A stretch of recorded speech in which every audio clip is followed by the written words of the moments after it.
खुशी इस बात की है दैट टुडे लाइक एक पत्रिका का लॉन्च हुआ है लास्ट अनुपमा को हुआ था एंड ऑफ कोर्स ये Rishta Kehlata Hai is been on for 13 years and Naira and Seerat since last 5 years with the journey Shivangi has taken forward and created a new relevance as Sirat the new DKP के सारी scripts में और Perl की scripts में खासकर बहुत ही एक विमेन एम्पावरमेंट की बात है and I am so happy that my daughters there to learn from these great 3 icons and of course the learning starts घर में शुरुआत हो जाती है with pearl with always respecting self-respecting women yourself also and I'm so happy that I see such brilliant women who's surrounded around us in our workspace, our personal space and all. And Ishika should really learn a lot and I'm sure inspired by these 3 strong characters and human beings.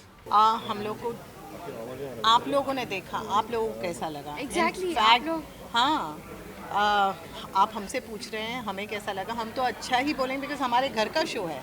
सो अपना बच्चा किसी को ख़राब नहीं लगता, लेकिन हम आपसे पूछना चाहते हैं कि आपको कैसा लगा ये शो? We loved it.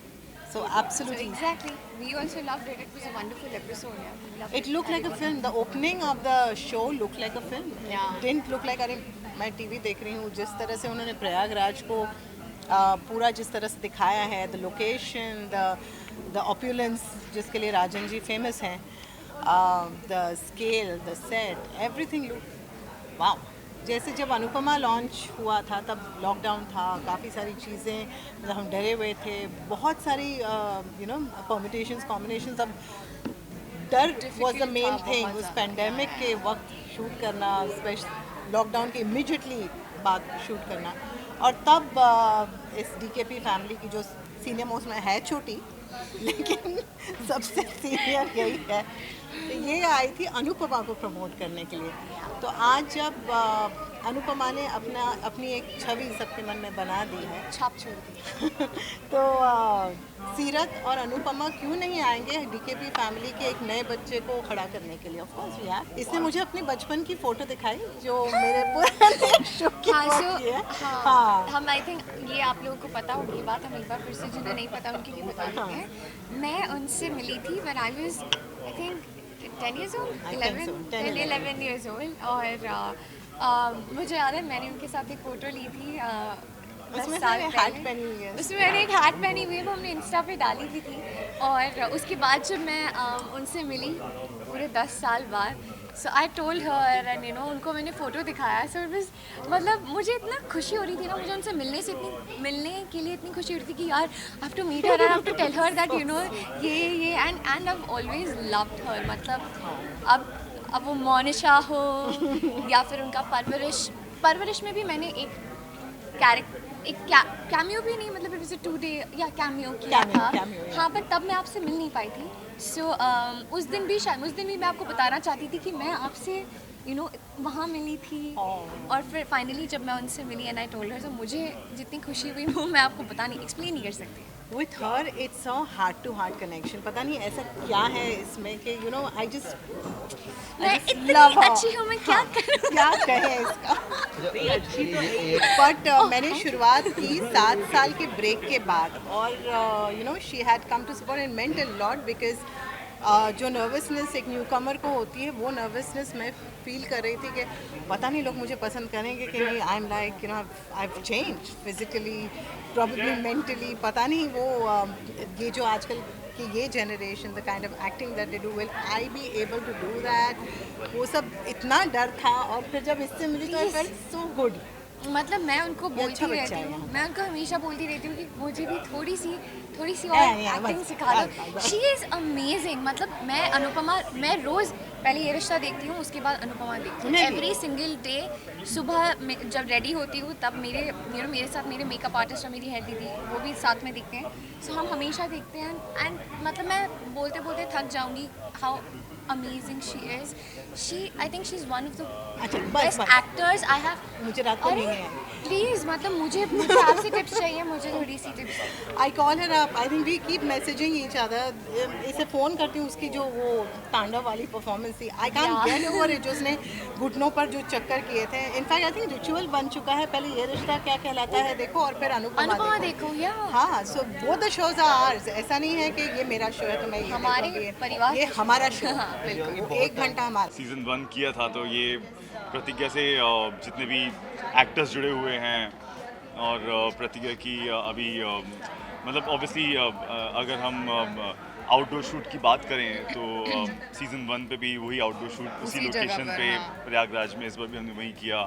तो वहाँ से लेते हुए अभी तक जितने भी दिन हमें शूट करते हुए हैं तो काफ़ी चीज़ें हैं जो जुड़ी हुई हैं और हमें कहीं ना कहीं वो कनेक्ट करवाती हैं सीज़न 1 से। और वही लोग हैं तो क्या होता है इनफैक्ट हम रोज़ ये चीज़ होती है, वी ऑल सिट टुगेदर, कुछ ना कुछ बात निकलती है, पुराने शो के वक्त की बात निकलती है, एंड इट्स ऑलवेज अ डेजा वो मोमेंट। एंड हम यही डिस्कस करते हैं, अरे यार तुमको याद है वो ऐसा हुआ था, अरे वो इंसिडेंट याद है, अरे ये इसने ऐसा किया था, अच्छा ये हुआ था। So it's very amazing where we just started this journey. In fact मुझे बिलीव नहीं हो रहा है बिकॉज ये लिटरली 15 दिन पहले हम लोगों ने डिसाइड किया था, वी सेड येस, और शूटिंग स्टार्ट हो गई एंड 15 दिन में ऑन एयर भी हो गया। I am still not able to believe that on air हो गया। So yeah I am still sort of reeling in. Curiosity बहुत ज़्यादा थी कि इस बार क्या स्टोरी रहने वाली है, मोर देन एनीथिंग, क्योंकि सीज़न 2 है, प्रतिज्ञा है, तो ऑब्वियसली हमारा ही शो होने वाला था, लेकिन स्टोरी क्या थी और अभी इस बार क्या नया होने वाला है शो के ना, तो वो क्यूरियोसिटी थी। और जब हमें वो नरेशन मिला, we got the narration together right, so जब नरेशन मिला तो फिर तो कुछ सोचना ही था। इट वाज मतलब वो जो नरेशन था और जो भी स्टोरी हमें पता चली, इट्स अमेजिंग। तो कुछ पॉइंट ही नहीं था ऐसा कि हम उसके बारे में दोबारा भी सोचें। पूजा जी, आप क्या कहना चाहेंगे? सेम थिंग, कोई सवाल नहीं था इस शो को हाँ के अलावा कुछ और भी कहने के लिए। पॉल मैम ने जब कॉल किया तो it didn't take me more than a second to say yes to her. बस of course I was just waiting कि कब हमें स्टोरी में क्या है ये जानने को मिले कि इस बार क्या है। And then of course finally as he said when we got the narration it was we were blown because it genuinely is. अभी तो आपने सिर्फ एक एपिसोड देखा है, आगे की स्टोरी इतनी रिलेटेबल है, इतनी रेलेवेंट है आज के टाइम से कि हर घर में ये बात होगी कि ये जो हुआ है कैसे, क्यों, किसका क्या पक्ष, मतलब it's going to be it's always going to be discussed in the families. And also the thrill element, it's there, और हमें फील भी हुआ देखते हुए। गूज़बम्स आ रहे थे। like we were looking at it and we were like okay, वो element बहुत स्ट्रॉन्ग है और वो Yeah. नज़र आया, रिफ्लेक्ट हुआ वो फर्स्ट एपिसोड में। अभी आगे के और एपिसोड्स आएंगे तो वो तो बहुत इंटरेस्टिंग और ऐसे होने वाले हैं कि लोग जुड़ जाएंगे उनके साथ। Yeah. जितना मैं वो पार्ट प्ले कर रहा हूँ, मुझे ऐसा लग रहा है कि अगर सिर्फ वो एक वो जो पार्ट है जिसकी प्रतिज्ञा को प्रॉब्लम होती थी कृष्णा से कि कुछ भी इलीगल नहीं होना चाहिए, कुछ भी गलत नहीं होना चाहिए, तो वो पार्ट प्रतिज्ञा चाहती थी हट जाए, वो हट गया है।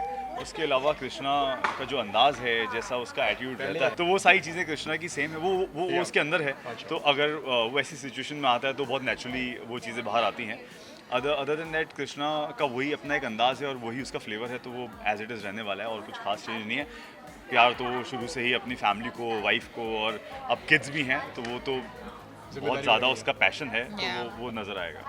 दर्शकों की मतलब कृपा है, उनकी दुआ है, और लोग भी अच्छा मनोरंजन देखना चाहते हैं, तो काफ़ी इंथुजियाज्म है हमें इस शो से, उम्मीद भी बहुत है। 2-2 बजे रात को यार फ़ोन आ जाते हैं, मैं फ़ोन अवॉइड नहीं करता, इतने फ़ोन्स आते हैं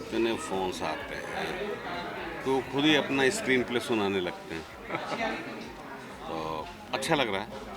यस, हम तो थिएटर वाले आदमी हैं यार, नेशनल स्कूल ऑफ ड्रामा से हैं, भारतीय नाटक आदमी लखनऊ से हैं, तो ऐसा कुछ दिमाग नहीं खराब होता, बस किया चल दिया। अब यार 64 में हूँ और डायबिटीज़ हो गई 22 साल की उम्र में, उसके बाद तो फिर संभालते साला हाथ से निकल गया। और डायबिटीज़ बहुत ख़तरनाक बीमारी है, लेकिन तब भी रंगमंच और अभिनय हम जैसे एक्टर को फाइटर बनाता है, लड़ते हैं। आपको कहीं नहीं लगा होगा देखते हुए कि कहीं तबीयत खराब ना।